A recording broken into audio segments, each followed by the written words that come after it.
Welcome to another deep dive with us. This time, we're taking a look at some alternative literary picks. You've provided us with an amazing collection of lectures on some really cool books and authors.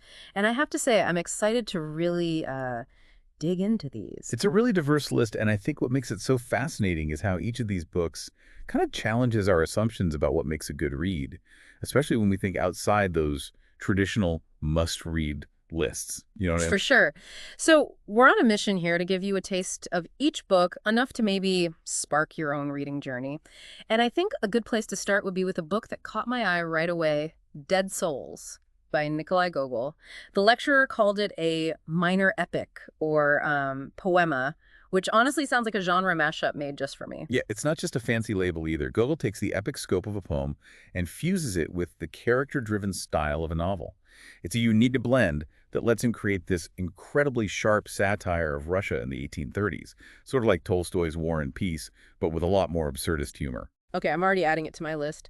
But Dead Souls, that title is a little, well, creepy. What's that all about? The story follows this protagonist, Chichikov, who's trying to acquire dead souls. These are deceased serfs who are still listed on tax rolls. It's a crazy get-rich-quick scheme that takes him all over Russian society. And every encounter is, well, more hilariously bleak than the last. So the dead souls are both literal and like a commentary on the state of society. Exactly. Gogol exposes the moral emptiness of the system and the people stuck in it. We meet all these quirky landowners, each representing a different part of Russian society. One is an old widow so obsessed with the fine print of the deal that she misses the big picture of what Chichikov is actually doing. I love some good dark comedy. Me too. And then there's Klushkin, this super stingy character who hoards useless junk while his estate falls apart. It's amazing how Gogol contrasts this miserliness with this beautiful description of an overgrown garden. It symbolizes all the potential being wasted by Pushkin's love of material stuff. The lectures kept mentioning Gogol's narrator, who seems to be a character in their own right. Absolutely. This narrator is this witty, almost gossipy guide leading you through the story, full of little digressions and poetic asides. It's like having a friend whisper secrets and social commentary in your ear as you read. That sounds like a lot of fun. And there's that whole thing about Gogol using, what were they called, Homeric similes. It seems a bit highbrow for a book about dead souls. Right. But the similes are so clever. They let Gogol pack in all this detail about Russian life that wouldn't normally fit. It's like he's widening the story and giving us this massive panorama of Russian culture. So we've got satire, unforgettable characters, and a narrator who's sharp and funny. Dead Souls definitely sounds like a must-read, even if it goes to some pretty dark places. That's Gogol for you. Makes you laugh while showing you human folly and societal absurdity. A real talent. Okay, let's switch gears from 19th century Russia to the hidden parts of 1920s Paris and London. Down and Out in Paris and London by George Orwell, this one seems to be all about breaking the glamorous image of the Roaring Twenties, like a gritty response to The Great Gatsby. What's really interesting about this book is that it's hard to pin down. Hmm. Is it a memoir, sociology, journalism, Yes. or is it fiction? This question hangs over the whole book, makes you rethink how we see truth, especially in stories that say they're factual. Yeah, the lecturer mentioned Orwell admitting to changing the timeline or little details to make the story better. That feels a bit ethically tricky, right? It definitely raises some red flags. Hmm. On the one hand, he says it's based on real experiences, but then he shapes those experiences into this gripping story. It makes us ask, how much manipulation is okay when you're trying to tell a true story? Yeah. And does that manipulation ruin the value of the experiences? So it's not just about poverty, it's about how we tell those stories to the world. Exactly. That blurred line between fact and fiction becomes the heart of the book. Can you trust a narrator who admits to changing things for effect, even if they want to expose a bigger truth about poverty? It's like he's making us face our own biases as readers. This connects to what the lecturer called new journalism, the idea of mixing reporting with literary tricks. You got it. Orwell is like a forerunner to that movement.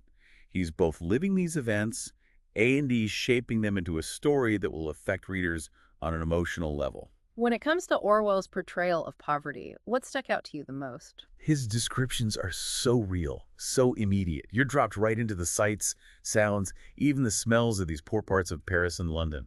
He doesn't shy away from the ugly stuff like hunger, homelessness, and the fight to survive. I remember the lecturer talking about specific moments that stuck with them, like that image of Orwell's room full of bugs. Oh man, that's a hard one to forget.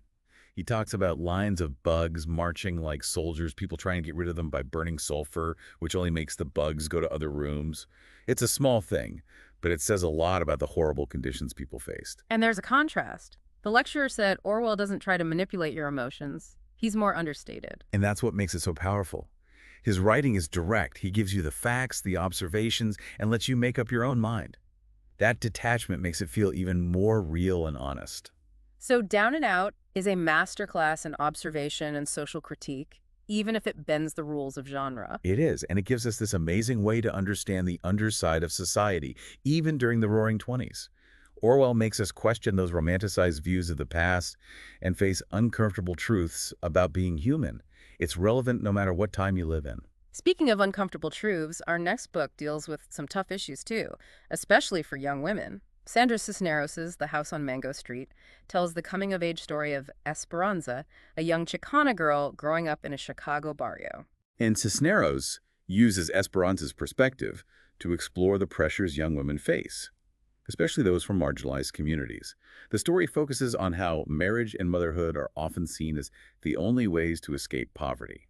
It's pretty limiting. It feels very different from those male-centered stories we often see, where the focus is all about achieving things and breaking free from society. You're right. The traditional Bildungsroman, the classic coming-of-age story, is often about a young man becoming independent. But Esperanza's story is different. It's about navigating societal expectations, trying to fit into the boxes society puts her in, and rejecting those roles for women. One thing that surprised me from the lectures was how Cisneros uses fairy tale motifs. It seems like a strange choice for a story about poverty and social pressure. It's brilliant, though, isn't it? She uses fairy tales like Cinderella and Red Riding Hood, but twists them to show the dark side of those stories, especially the potential dangers that come with blindly following societal expectations. Can you give us some examples? I'm super curious. Sure. There's this story called The Family of Little Feet, where Esperanza and her friends find these high heels and have a Cinderella moment.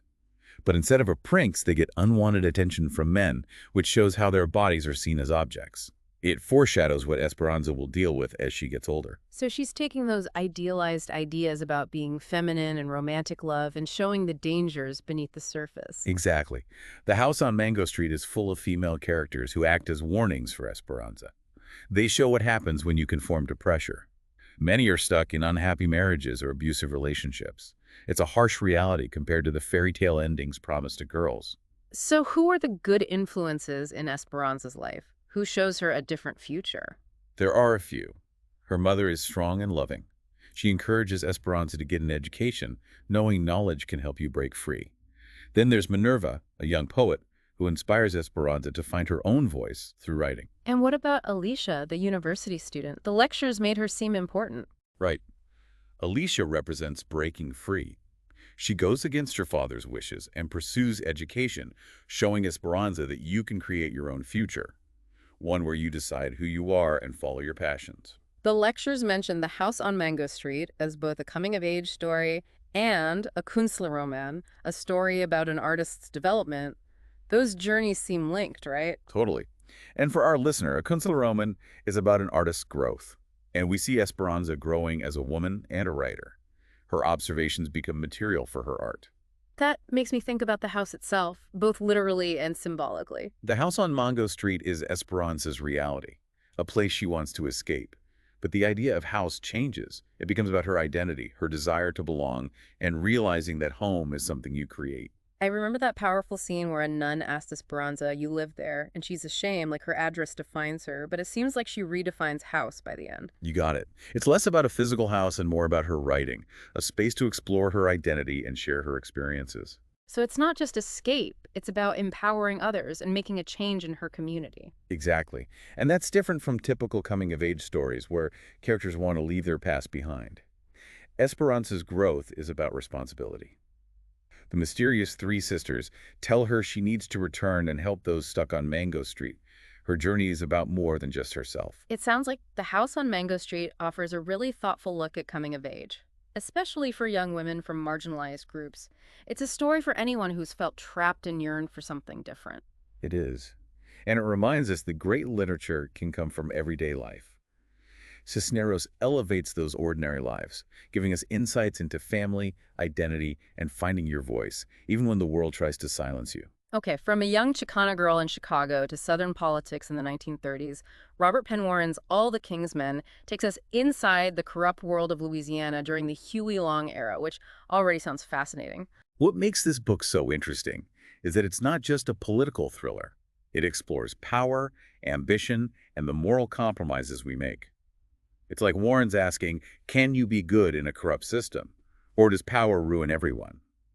And the novel's protagonist, Willie Stark, is clearly inspired by the real-life Huey Long.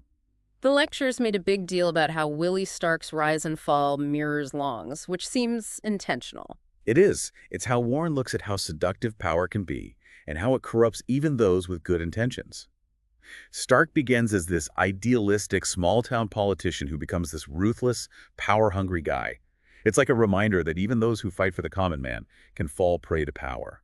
And the narrator, Jack Burton, plays a big part in understanding Stark. He's like Stark's shadow, witnessing this moral decline and struggling with his own role in it. Right. Jack is more than a narrator. He's wrestling with his own issues. A disillusioned historian turned journalist, he's hired by Stark to find dirt on opponents. As he digs deeper, he has to confront his own cynicism and his struggle to find meaning in a corrupt world. So it's not just about the politics. It's about Jack's journey as he faces the consequences of his actions and the moral gray areas of this world. Exactly. And Warren cleverly structures the novel around 3 research assignments that force Jack to face his own beliefs. First, there's his abandoned dissertation on Cass Master, his ancestor whose story sets up the themes of betrayal and the impact of choices. Wait, why is that family history so important? The lecturer mentioned it, but I didn't get the connection. It's about those core themes, moral compromise, how the past and present are connected, and how even small choices can have big consequences. Cass Master's story is like a mini version of the ethical problems Jack will face. It's Warren's way of showing us how history repeats itself. Okay, that makes more sense. It's like Cass Master's story is a warning for what happens with Willie Stark. And then there's that investigation into Judge Irwin, who Jack sees as this moral compass, like a symbol of integrity. And that's where things get dark. Jack uncovers a secret from Judge Irwin's past, this whole thing about corruption, that ruins his perfect image of this guy. He's forced to see that even those we admire can be corrupt and that good and evil aren't always clear, especially when power is involved. The lecturers mention Judge Irwin's suicide and how Jack blames himself. That seems like a turning point where he has to face the effects of his actions. It is a turning point. He can't hide behind his detached research anymore. He sees that his work affects the real world, and he can't pretend to be neutral when his actions cause this tragedy. This reminds me of the questions Orwell raised about manipulating reality for a greater purpose. Both Orwell and Warren seem to be dealing with similar dilemmas about objectivity and the weight of our choices. It's a great connection. They're both telling us that we're all part of the systems we live in and that our actions matter, whether we want them to or not. They want us to be more aware, more critical, and more willing to take responsibility. So, All the King's Men is more than just a political thriller. It's this journey of moral reckoning, a descent into darkness, both for the characters and for the corrupt system itself. You got it. And I think that's what makes it so powerful. It speaks to anyone who's ever had to make tough choices or question their impact on the world. And Warren's literary style adds to the feeling of unease and moral ambiguity. The jumps in time, the unreliable narrator, the shifts between past and present, it all makes you feel like nothing is what it seems. It's masterfully done. Like he's pulling us into this web of mystery and making us question everything, even ourselves. From Southern politics, we're transported to 1980s New York City.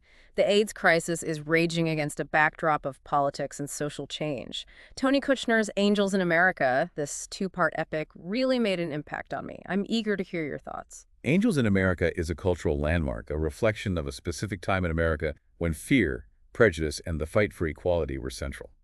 It's a work that you experience on an intellectual and emotional level and still resonates today. I was struck by the scale and ambition of it. 2 full-length plays, a massive cast of characters, and these leaps between personal stories and grand, mythic themes. It's like Kushner blends the personal and the epic, creating a powerful theatrical experience. Exactly. He uses the AIDS crisis as this background to explore so much: sexuality, religion, politics, and this evolving idea of identity. And he does it in a way that's both challenging and deeply moving. The lectures mention that Kushner borrows techniques from epic theater, particularly from Bertolt Brecht. Maybe not all of listeners are familiar with that. Can you give us some background? Of course. Bertolt Brecht was a German playwright known for his innovative approach to theater. Epic theater basically breaks down those walls between the audience and the performance. The goal is to make you think critically about the play's message instead of getting lost in the story. And how does that work in Angels in America? What techniques does Kushner use? Oh, he uses a lot. One is direct address, where characters talk directly to the audience, reminding us that this is a constructed reality. He also uses these short scenes, jumping between locations and stories, creating this fragmented, dreamlike experience. So it's not just about telling a straightforward story, it's about making the audience engage more deeply with what's happening. Exactly. Brecht believed theater should be thought-provoking, not just entertaining. By breaking that illusion of reality, he wanted the audience to think about the play's message, to analyze and question, not just sit there passively. And the characters embody this complexity. You've got Prior Walter, a gay man with AIDS, thrust into this prophet role. Then there's Louis, his lover, struggling with guilt and navigating a relationship in the middle of this awful illness. It's all so raw. Incredibly powerful. And then there's Joe Pitt, a closeted Mormon lawyer who represents the struggle for self-acceptance. He's torn between his religion, his political goals, and his attraction to men. A poignant portrayal of the internal conflict many LGBTQ+ people faced. And of course, there's Roy Cohn, the real-life power broker, feared and hated for his ruthlessness and role in the McCarthy era. Cohn is fascinating. He was a closeted gay man who publicly attacked homosexuals and supported homophobic policies. He represents this hypocrisy and moral corruption that hides beneath power. So Kushner isn't afraid to show those hard truths about America, about how we treat those who are different. Angels in America is more than a play. It's a commentary on the world, how we deal with change, and searching for meaning when everything feels chaotic. And this idea of change, of progress, is key to the play. The angel, both literally and metaphorically, symbolizes social upheaval and the desire for stability to go back to a simpler time. It's brilliant symbolism. The angel wants things to stay the same. She urges Prior to stop progress, to hold back humanity so things can go back to how they were. But Prior rejects that, right? He chooses the messiness and uncertainty of life, even with the pain. Absolutely. Prior's story is about resilience. He refuses to give in to despair or longing for a past that's gone. He understands that the world keeps moving forward and that progress, even when painful, is necessary for growth. There's a line from Prior that stuck with me. The world only spins forward. So hopeful, yet acknowledging that progress isn't always easy. It's powerful, capturing the play's message. Change is inevitable. We can either resist and cling to the past or embrace the unknown, fight for what we believe in, and try to make things better. It sounds like Angels in America is one of those plays that stays with you. It's more than entertainment. It's a call to action, reminding us that we all have a role in shaping the world. Perfectly said. Angels in America is a masterpiece, a testament to the human spirit. It reminds us that art can be a tool for social change, for questioning things, and for starting a conversation about important issues. And speaking of sparking dialogue, Joan Didion's Slouching Towards Bethlehem gives us a unique view of the changes in the 1960s. Especially in California, where the American dream seems both tempting and impossible. It's like a time capsule of a specific moment, but also addresses timeless questions about identity, disillusionment, and finding meaning in a changing world. Didion's essays are great examples of new journalism. They blend reporting with the techniques of fiction. She uses storytelling to talk about real events, creating immersive narratives that capture a time and place. And her writing is so sharp, so insightful. The lectures highlighted her keen observations and her ability to get to the heart of a situation with just a few words. She's a master of details. She can focus on tiny things, a gesture, a phrase, a look, and reveal these cultural anxieties hidden beneath the surface. Like she's peeling back the layers of a society that's changing and showing both its attractive and unsettling sides. The lectures mention this thing about her interest in dread and how experience is more electrical than ethical. What do they mean? It sounds pretty abstract. It's a fascinating idea. Didion's work often explores the sense of unease, this feeling that something is wrong, that the systems we rely on are falling apart. She's not preaching. She's presenting observations, snapshots of a changing culture, and lets the reader figure it out. This reminds me of the ethical dilemmas we discussed with Orwell and Warren. All these writers are making us think critically about how we create stories, whether personal or historical. They're urging us to be aware of the choices we make. You're absolutely right. They're saying to question the easy answers, embrace ambiguity, and deal with the complexity of being human. And Slouching Towards Bethlehem embodies that. It's not just a bunch of essays. It's a portrait of a culture at a crossroads, seen through Didion's sharp mind. She isn't afraid to show the dark side of American life, the disillusionment and anxiety often missed in romanticized versions of the past. It sounds like something anyone interested in the 1960s and the power of personal stories should read. And it shows that great writing exists outside those traditional lists of classics. Absolutely. Didion's work is timeless. They offer these deep insights into being human, how we create and break apart stories, and how personal experience can reveal larger truths about the world. Okay, from sunny 1960s California, we jump into a very different literary world. Stalinist Russia in Mikhail Bulgakov's The Master and Margarita. This one sounds wild, and I'm curious to hear your take. Get ready for satire, fantasy, romance, and philosophy all rolled into one. Bulgakov's masterpiece is an exploration of life under totalitarian rule, and it's hard to put it in a box. The lectures called it a novel within a novel, which already sounds complex. It has layers, for sure. It's about two separate stories. The devil, Roland, arriving in Moscow, and the story of the master, a writer persecuted for his novel about Pontius Pilate and Jesus. Bulgakov mixes these stories, creating this rich tapestry of social commentary, philosophy, and pure literary playfulness. So The Devil in Moscow A&E, a banned novel about biblical figures, sounds like Bulgakov wasn't holding back. Not at all. That's what makes it so good. He uses those fantastical elements to explore real issues like censorship, conformity, and artistic freedom under a repressive regime. Wolin's arrival triggers chaos, exposing the absurdity of Soviet society, especially how they suppress art. It sounds pretty subversive given the time it was written. It definitely is. Bulgakov wrote The Master and Margarita when political repression in the Soviet Union was intense, and it wasn't published in full until decades after he died. Wow, that shows how art can survive censorship and oppression. It does, and it speaks to Bulgakov's bravery and his faith in storytelling to challenge authority and reveal the truth. The lectures mention Margarita as a captivating character, a force of nature willing to defy the devil for love. Margarita is fantastic. She's the master's lover, incredibly passionate and independent. She makes a deal with the devil to be with her love. She's not afraid to challenge social norms or risk her soul for love. That's a big risk. But I guess that's what makes her so interesting. She's not just there for the romance. She fights for what she wants. Exactly. And her journey is exciting and moving. It asks questions about love, sacrifice, and what we'll do for those we love. There seems to be a connection between the Master and Margarita story and the novel about Pontius Pilate. Like Bulgakov is comparing the master's struggles for his art with the struggles of artists throughout history who've challenged authority. You're spot on. The novel about Pontius Pilate becomes this metaphor for how artists fight censorship and how powerful stories can be. It makes you think about how Bulgakov must have felt writing this rebellious novel under Stalin. It's like he's using the master's story to mirror his own experiences and celebrate the human spirit's resistance against tyranny.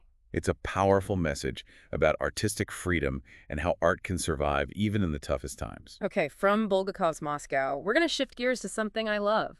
Alternative literary experiences beyond the typical literary canon. It's time to ditch those must-read lists and explore genres that are often overlooked. Young adult fiction, mystery novels, spy thrillers, graphic novels, even bestsellers you see in airports. I'm so on board with this. We need to challenge the idea of what good literature is. These genres, even though people might think they're just for fun, can be insightful and deep. Exactly. It's time to tear down the walls between highbrow and lowbrow. Who says a book can't be fun and make you think? It's about finding those books that connect with you on different levels. And acknowledging that good literature can be found anywhere. It's about expanding our horizons and seeing the value in different voices and perspectives. The lectures talked about how these genres can be substantial and challenging. Yes. Just because a book is popular or in a genre known for entertainment doesn't mean it's shallow. Lots of these books tackle social issues, ethical dilemmas, and complex relationships. They just do it in a way that's accessible. It's like sneaking in big ideas while keeping things entertaining. Exactly. And that's what makes them effective. They reach people who might not typically read literary novels and introduce them to new ideas in a fun way. So it's about questioning what we consider serious literature and recognizing great storytelling in all its forms. Absolutely. By opening up to different genres and styles, we discover a whole world of literary experiences that might surprise us. We might even change our minds about what a good book is. All right, let's get into some specific examples of these alternative literary experiences. I'm ready. What have you got? Well, one genre I love is young adult fiction. It often gets dismissed as being just for kids, but there's so much more to it. I agree. YA fiction has exploded recently. It's diverse and innovative, tackling complex and important themes. It's not just about fantasy anymore. Right. There are so many YA books dealing with identity, social justice, mental health, and just being a teenager. And they're doing it in a way that's both relatable and makes you think. And what's great is they start conversations about these issues and help remove the stigma, especially for young people. Totally. I'm thinking of books like The Hate U Give by Angie Thomas, which looks at police brutality and racial injustice, or Speak by Laurie Halse Anderson, which is about dealing with sexual assault. These books stay with you and spark important conversations. Those are perfect examples. They show how YA fiction can be a powerful tool for social change and help young people understand the world. And then there's genre fiction, which includes everything from mystery and thrillers to science fiction and fantasy. What we often forget is that genre fiction can be incredibly creative and a great way to explore human nature and the big questions we all face. You said it. It's like these writers take familiar ideas and use them to create really imaginative and thought-provoking stories. I love mystery novels, and one reason is that they make you think critically, put clues together, and try to guess what's going to happen. It's a great mental exercise. I love that too. You're always involved in the story, trying to outsmart the detective. And mysteries often explore ethical dilemmas, like what justice is, the limits of law, and the blurry lines of right and wrong. That's true. I think of authors like Agatha Christie. Her mysteries aren't just about solving crimes. They're about human nature, social dynamics, and how power can affect justice. And then you have modern mystery writers like Tana French. Her books get into the psychology of crime and punishment, looking at what drives both the criminals and the detectives. And we can't forget thrillers. I love spy thrillers, especially those by John le Carré. They're not just action-packed. They explore espionage, betrayal, and the moral compromises people make for national security. Le Carré was a master. His books are so complex, capturing the moral grayness of the Cold War. And then there's science fiction and fantasy, such fertile ground for imagining different realities, ethical problems, and asking big questions about humanity and our place in the universe. Those genres are always pushing the boundaries, asking what it means to be human, how technology changes us, and what our choices mean for the future. I'm a big fan of Ursula K. Le Guin. Her sci-fi books are beautifully written and really make you think. She uses these made-up worlds to look at things like gender, social structures, and power. Le Guin was a visionary. Her books were ahead of their time, and they still resonate today. And don't forget graphic novels. People sometimes see them as less important, but they can tell complex stories just as well as any other form. Absolutely. Graphic novels combine visual art and writing and can be incredibly powerful. Think of books like Maus by Art Spiegelman, a powerful graphic novel about the Holocaust, told from the perspective of mice and cats. It's both personal and universal, showing that graphic novels can deal with any subject. And Fun Home by Alison Bechdel, a graphic memoir about her father and her own coming of age as a lesbian. A beautifully written and illustrated story that's sad, but also hopeful. And we can't leave out those big bestsellers that are everywhere. They might get criticized for being predictable, but there's a reason they're popular. I agree. There's something special about a book that can take you to another world, help you forget your problems, and just entertain you. Exactly. We need those kinds of books sometimes, the ones that are just pure fun. It doesn't always have to be about deep thinking. Sometimes it's about enjoying the ride. Right. And there's nothing wrong with that. It's about finding a balance between books that challenge us and those that offer escape. The best thing about literature is that there's something for everyone. No matter your taste or interests, there's a book waiting to be discovered. Exactly. It's a huge world of stories, and we get to choose what to explore. It's kind of like there's this whole range within those popular genres, from light and fluffy to really thought-provoking.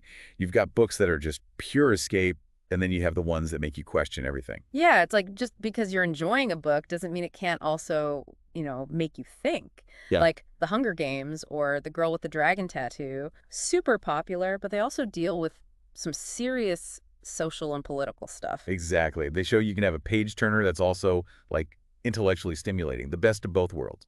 So we're saying that good literature isn't just about a certain genre or style. It's about those books that connect with you on different levels, the ones that challenge you, entertain you, and stick with you. Absolutely. It's about being open to different voices and perspectives in literature. Speaking of different voices, this next book really resonated with me. It's different from the others, but it also deals with power, morality, and consequences. Robert Penn Warren's All the King's Men takes us into the world of Southern politics in the Huey Long era. Oh, All the King's Men. Mm, It's a classic. And yet touches on those themes we've been talking about, but it also explores individual morality in a corrupt system.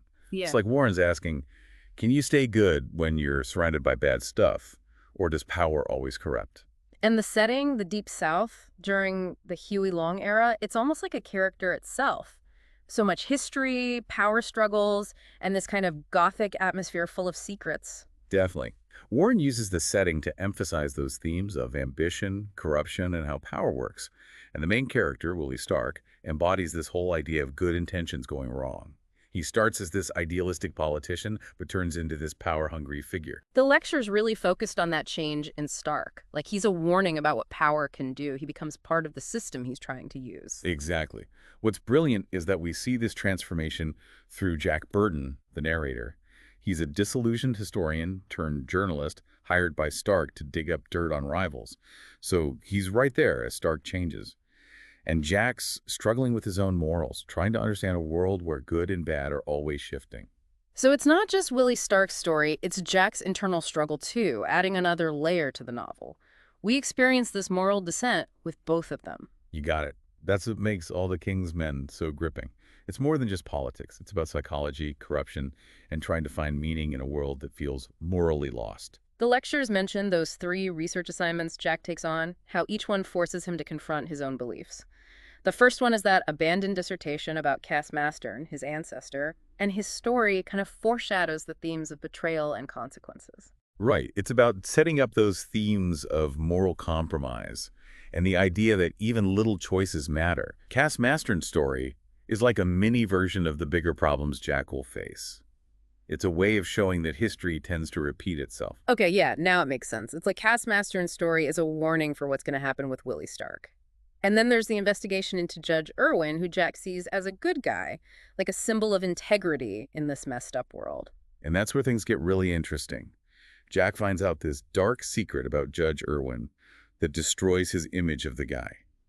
It's this realization that even those we look up to can be corrupt, and that the line between right and wrong isn't always clear. It's like his whole worldview gets shattered. He can't believe anymore that there are clear heroes and villains. It's a huge turning point for Jack. He realizes his work has real consequences, and his attempt to be neutral, as a journalist, led to something terrible. It connects to those ethical questions we were talking about with Orwell. How detached can we be when so much is at stake? Can you ever truly be objective, especially when your actions can hurt others? That's a great point. They both make us think about the limits of being objective and how our choices matter, even when we think we're just watching from the sidelines. So, All the King's Men goes beyond a political thriller. It's a journey into the mind, a look at how messy morality can be, and a reminder that our choices have ripple effects. Exactly. That's what keeps people reading it today. It's a timeless exploration of power, ambition, and what it means to be human. And Warren's style adds to that sense of moral uncertainty, the way he jumps around in time, the unreliable narrator, the constant shifts between past and present. You never know what's real. It's so well done. He draws us into this web of mystery, and we end up questioning everything. Okay, from the Deep South, we're moving to 1980s New York City during the AIDS crisis. Tony Kushner's Angels in America is a 2-part play, and it's both deeply personal and incredibly political, weaving together stories of love, loss, and identity against this backdrop of, well, social and political change. Angels in America is a true masterpiece of modern theater. It perfectly captures a specific moment in American history, but it also speaks to those universal themes of fear, hope, and resilience in the face of, tough times. And it's interesting how Kushner uses the AIDS crisis to explore bigger themes of identity, prejudice, and how society treats those who are different. Like he's using this one event to look at the bigger forces that shape our lives. It's so powerful. And it's part of what makes it so relevant today. It's about a specific time, but it also transcends that time, talking about love, loss, and the fight for equality, which are things we're still dealing with. And it's such a unique play. The lectures talked about how Kushner uses techniques from epic theater, like Bertolt Brecht did, to break the traditional theater experience and engage the audience on a deeper level. Yeah. He uses techniques like direct address, where characters break the fourth wall and talk right to us. And he uses these episodic scenes, jumping between places and stories, which creates a fragmented, almost dreamlike feeling. So he's always keeping us on our toes, challenging how we usually experience theater to make us really think about what's going on. Right, and those techniques aren't just for show. They make us think about what we're seeing, connect with the themes, and relate it to our own lives. And the characters are so real and complex. You've got Prior Walter, a gay man diagnosed with AIDS, who's kind of this unlikely prophet. He's dealing with his faith, his mortality, and this new sense of purpose. And then there's Louis, his lover, struggling with guilt, fear, and loving someone who's dying. And then there's Joe Pitt, a closeted Mormon lawyer. He's torn between his beliefs, his ambitions, and his attraction to men. His struggle is heartbreaking and reflects what many LGBTQ+ people faced, especially with all the fear and prejudice around AIDS back then. And we can't forget Roy Cohn, this powerful, controversial figure based on a real person. He was both brilliant and brutal, and Kushner shows both sides. And Kuhn's such a fascinating character. A closeted gay man who publicly attacked gay people, a strong anti-communist who died of AIDS. Yeah. He represents the hypocrisy and the dark side of a system that rewards people who exploit others. And it's interesting how Kushner draws parallels between the McCarthy era and the 1980s, particularly the fear and discrimination around AIDS. It's like he's showing us how those in power use fear and prejudice to control people, and how that happens over and over again. Exactly. And it reminds us that the fight for equality never ends, that we have to constantly be aware of and fight against prejudice and discrimination. The angel in the play, literally and metaphorically, adds this layer of spirituality and symbolism. It's so clever. The angel represents that desire for simpler times, before AIDS, and the complexities of modern life. But she also represents this destructive urge to cling to the past, even when it's harmful. And it's so powerful how Pryor rejects the angel's message. He chooses to accept the messiness of life even though he's facing death. Pryor's journey is about resilience and strength. He knows that we can't go back, and progress, even when it's painful, is necessary. His rejection of the angel's message is a powerful statement about embracing the present and fighting for a better future. And I love how Kushner uses humor throughout the play, even with such serious topics. It's like he's reminding us that even in the darkest times, there's still room for laughter and connection and those moments of grace that make life worth living. Absolutely. And that's one of the things that makes Angels in America so powerful and enduring. It reminds us that even when things are tough, the human spirit is strong, and art can give us hope, connection, and inspiration to keep fighting for a big world. Okay, let's move from Angels in America to a writer known for her sharp observations and incredible writing style. We're going to dive into Joan Didion's Slouching Towards Bethlehem, a collection of essays that captures 1960s California, a time and place that felt like it was changing, but also had this darker, uncertain side. Slouching Towards Bethlehem is such a great example of personal narrative and social commentary. It's like Didion is taking snapshots of a culture that's changing, capturing the anxiety, the disillusionment, and the moments of beauty that define that era. And her writing is so sharp. The lectures highlighted her ability to capture the essence of something or someone with just a few perfect words. She's amazing at observation. She can zoom in on these tiny details like a gesture or a phrase and reveal these big cultural anxieties hidden underneath, like she's peeling back the layers of a society and showing us what's really going on. The lectures talked about her fascination with dread and this idea of experience being more electrical than ethical. That always confused me a bit. It's an interesting concept, for sure. And it gets to the core of how Didion sees things. Her writing is often about this feeling that something's not right, that things are falling apart. But she doesn't tell you what to think. She just shows you what she sees and lets you figure it out. So she's not judging the people or events. She's capturing this feeling of unease, like something's changing, and letting us come to our own conclusions. Exactly. It's like she's tapping into this anxiety that was all over America in the 1960s. This feeling that the old rules were gone and the future was uncertain, maybe even a little scary. And that connects to the essay Slouching Towards Bethlehem, which is about the counterculture in Haight-Ashbury. This place was supposed to be about free love and new ideas, but it also had a lot of disillusionment and sadness. That essay is incredible. Didion captures the complexity of the movement, the hopes and the disappointments, the beauty and the darkness. And she doesn't try to make it seem better or worse than it was. She just shows it to us and lets us decide what we think. It's like she's holding up a mirror to that time, showing all its contradictions and making us think about how it still affects us today.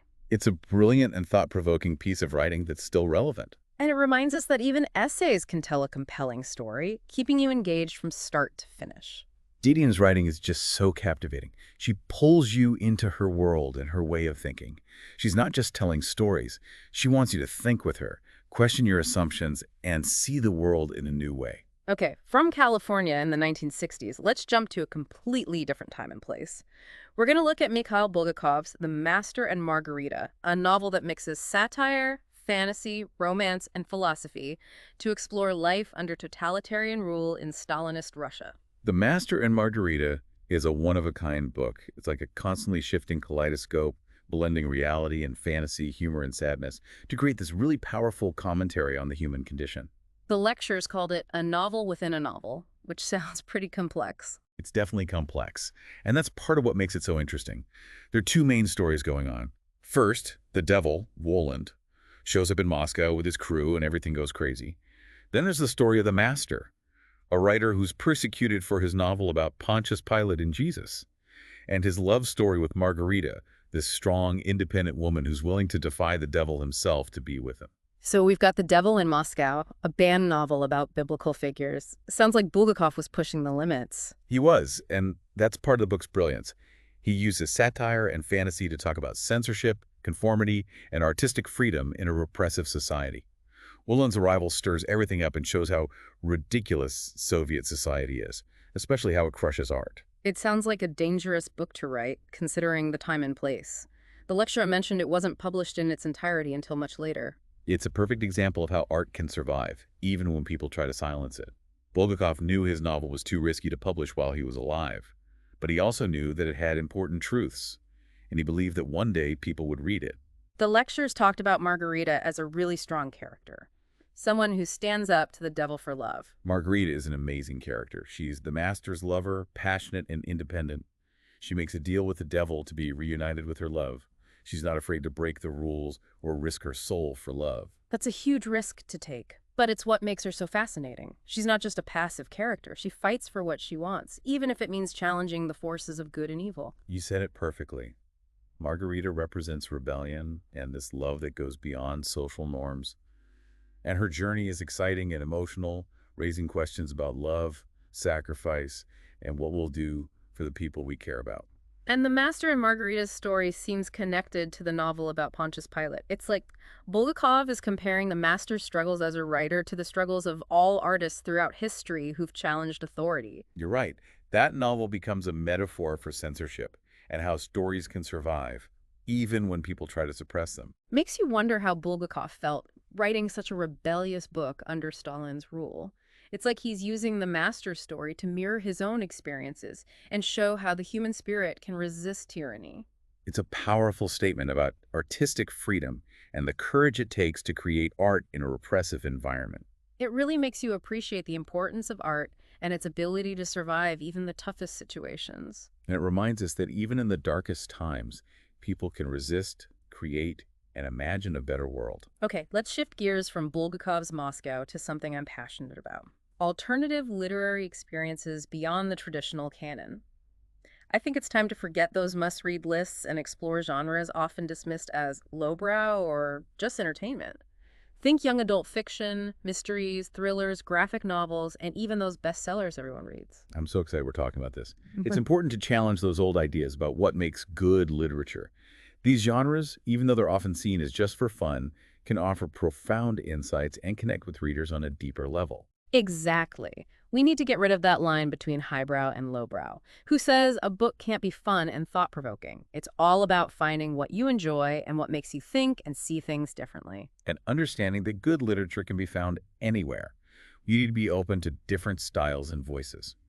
The lectures talked about how these genres can be both substantial and challenging. Absolutely. Yeah. Just because a book is popular or falls into a genre that's usually considered light reading doesn't mean it's shallow. Lots of these books deal with real-world issues, ethics, and complicated relationships. They just do it in a way that's engaging and easy to understand. It's like they're cleverly weaving in those important ideas while still keeping you entertained. Exactly. That's what makes them so effective. They reach people who might not normally read literary novels and introduce them to new ideas in a way that's enjoyable. So it's about expanding our idea of what serious literature is and recognizing that great storytelling can come in many forms. Totally. By being open to different genres and writing styles, we discover all these new literary experiences that might surprise us. We might even end up redefining what we consider a good book. Okay, let's talk about some specific examples of those alternative literary experiences. I'm ready. What do you have in mind? Well, I've always been a fan of young adult fiction. People often think it's just for kids, but it's so much more than that. I completely agree. YA fiction has become so diverse and innovative, tackling these really complex and important topics. It's not just about fantasy creatures anymore. Right. There are so many YA books out there dealing with things like identity, social justice, mental health, and the struggles of being a teenager.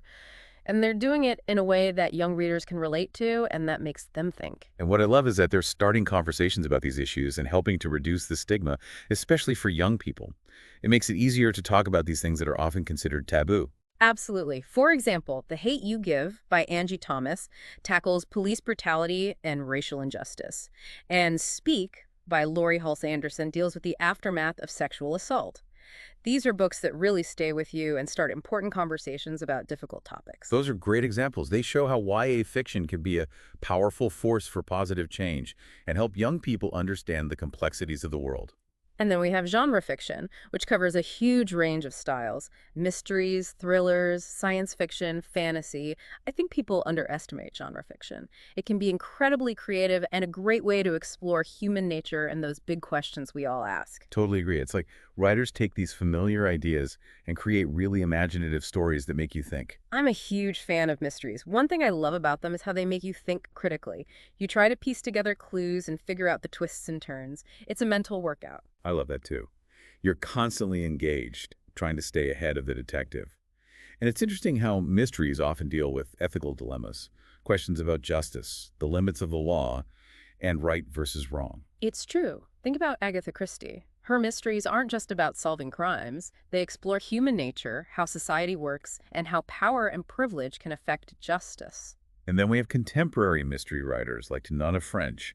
Her books really delves into the psychology of crime and punishment, looking at the motivations of both the criminals and those trying to catch them. We can't forget about thrillers, especially spy thrillers. I'm a big fan of John le Carre. His books aren't just about action, they're about espionage, betrayal, and the moral compromises people make in the name of national security. Le Carre was amazing.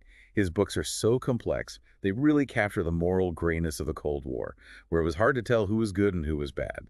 And then there's science fiction and fantasy, such a creative space to explore different realities, ethical problems, and big questions about humanity and our place in the universe. Those genres are always asking the big questions. Yeah. They make us think about what it means to be human, the impact of technology, and the consequences of our choices. I'm a huge fan of Ursula K. Le Guin. Her sci-fi books are beautifully written and really make you think. She uses these imaginary worlds to explore things like gender roles, social structures, and power dynamics. Le Guin was a visionary. Her books were ahead of their time, and they're still relevant today. And let's not forget about graphic novels. People sometimes dismiss them, but they can tell stories that are just as complex and meaningful as any other medium. I totally agree. They combine visual art with writing and can be incredibly powerful and moving. A great example is Maybias by Art Spiegelman.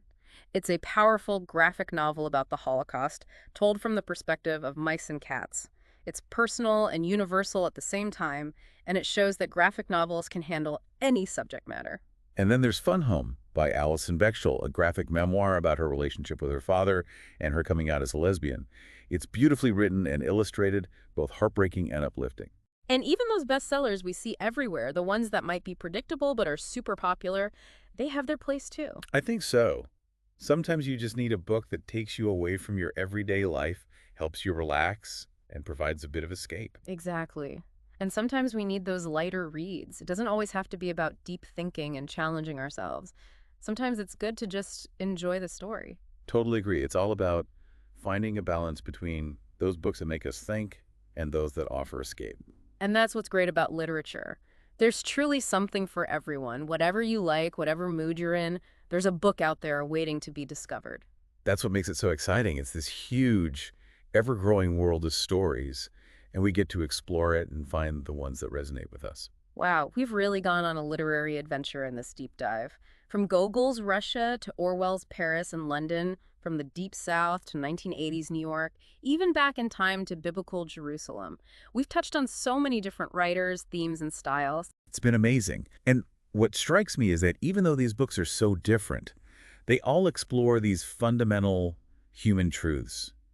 Questions about identity, right and wrong, the search for meaning, those big universal things we all grapple with. Yeah, they really make you think and question your assumptions.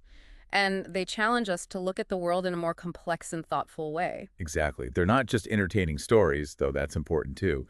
They force us to face hard truths, see different perspectives, and appreciate the complexity of being human. And they remind us that there's amazing literature everywhere, not just on those traditional must-read lists. Totally. One of the biggest takeaways from this deep dive is that it's okay to trust your gut when choosing books. Explore those genres that interest you, even if they're not considered highbrow or whatever. You might find some real gems that way. So as we wrap up our deep dive into alternative literary journeys, what's the one thing you hope our listener will remember? What's that piece of advice you'd give them as they explore their own reading adventures? I hope they'll stay curious and adventurous, that they'll be open to exploring all sorts of books and discover the ones that really speak to them. There are so many stories out there, and sometimes the most rewarding ones are those we find off the beaten path. I love that. We're encouraging our listeners to become literary explorers, to make their own map through the world of books. Precisely. And to remember that reading should be enjoyable. It's not about checking things off a list or impressing anyone. It's about finding those books that ignite your imagination, make you think, and broaden your understanding of the world and yourself. Beautifully said. So, happy reading, everyone, and we'll catch you on our next deep dive.